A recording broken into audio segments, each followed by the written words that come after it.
220 AD, South India, the city of Madurai, an ancient heart of Dravidian culture. Amidst the towering temples and the sounds of drums and mantras filling the air, there is another sanctuary, the School of Martial Arts, Kalari. This is neither a temple nor a barracks. It is a sacred space, carved into the earth, lower than the surrounding roads. It was believed that the earth absorbs pain, and only by touching it could one become a true warrior.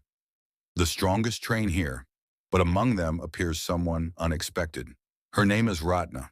She is 14. She is not of a warrior caste. She does not come from a family of soldiers. She is the daughter of a healer and a farmer who died at the border. From a young age, Ratna was different from the others. Her movements were graceful. She mimicked the strikes she saw on the streets. And she dreamed of wielding weapons, not of working in the fields. The school in Madurai rarely accepted women, but sometimes there are those who break the rules. Ratna was one of them. She arrived without invitation, without a name, just with determination, and she stayed. Her journey began from scratch. Day after day, she practiced the basics, stretching, breathing exercises, strengthening her joints and tendons.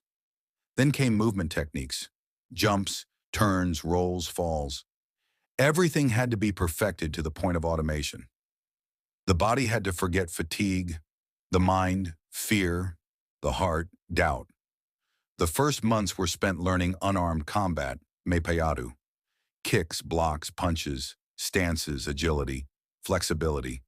Then came the transition to the stick, koltari, metal or bamboo poles taller than a man, strikes, rotations, partner drills, all of it without protection.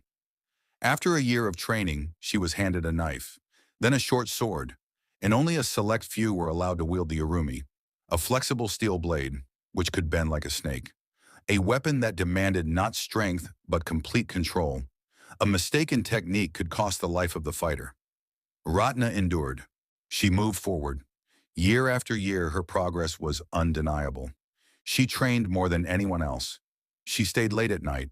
She repeated movements until exhaustion, not because she wanted recognition, but because she couldn't do otherwise. The school taught not just combat, but understanding the body. It taught the vulnerable points, marama kala. Knowing them could both paralyze an enemy and heal an ally.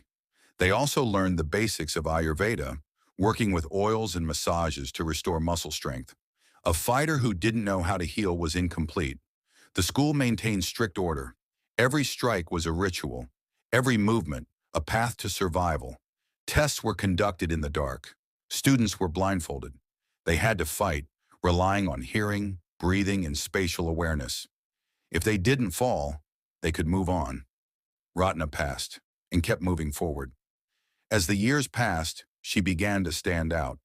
Not as a girl, but as a fighter. She trained with the men. She won. She stayed on her feet when others fell. And at one point, she began teaching. Kalari was not a place for fame. It was a craft, a discipline, a legacy. And Ratna became part of that legacy. Not because she was allowed to, but because she made the walls accept her. And so, amidst the sand, steel, and sweat, a warrior was born, quietly, without applause, but with a force that echoed in the hearts of those who watched from the sidelines. And then, in the hearts of those who, hearing her name, came to the gates, without invitation, but with fire in their eyes.